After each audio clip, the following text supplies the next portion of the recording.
माझ्यावर प्रेम करणं म्हणजे माझ्या जवळ येणं. कधी तुला प्रार्थना करावीशी वाटत नाही, माझं नाव घ्यावंसं वाटत नाही.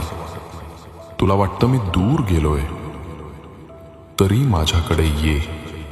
पळून जाऊ नकोस, लपून राहू नकोस, माझ्याशी बोलत राहा.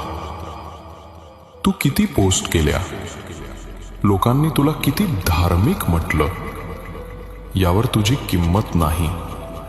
तुझी किंमत इतकीच की पुन्हा पुन्हा तू माझ्याकडे परत येतोस.